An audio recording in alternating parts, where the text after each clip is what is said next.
সবাইকে জানাই শুভ দুপুর। কাঁঠাল আলু দিয়ে সবজি বানাবো। তো আমি কখনো কাঁঠালের সবজি বানাইনি, তো কিভাবে আমি করছি তোমাদেরকে দেখাচ্ছি। সবজি বানানোর জন্য প্রথমে আমি কাঁঠাল আর আলুগুলোকে একসাথে আমি সেদ্ধ বসিয়ে দিয়েছি।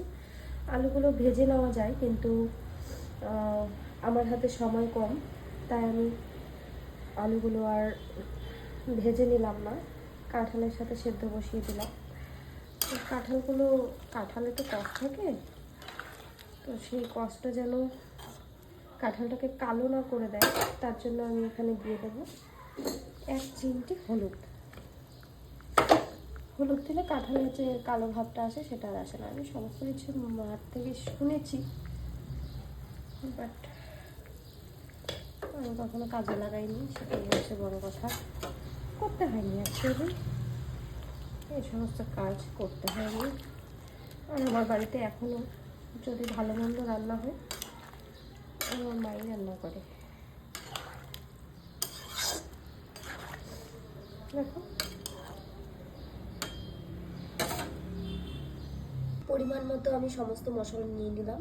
এবার আমি এটাকে ব্লেন্ড করে নিব।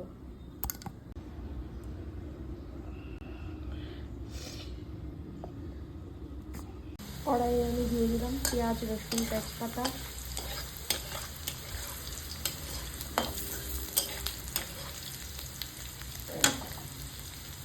এবারে আমি দিয়ে দেব সিদ্ধ করে রাখা কাঁঠালগুলো।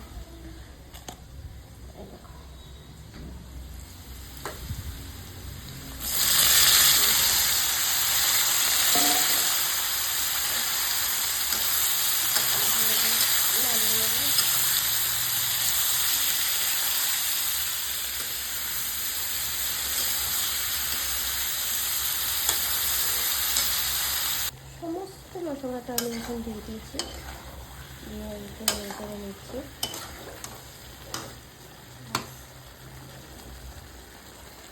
দেখো কালারটা হয়েছে খুবই সুন্দর। পরিমাণ মতো ঝোল দিয়ে দিলাম। এবার ঝোলটা জাল হলেই নামিয়ে নেওয়ার পালা। একদমই সহজ পদ্ধতিতে কাঁঠাল রান্না দেখালাম।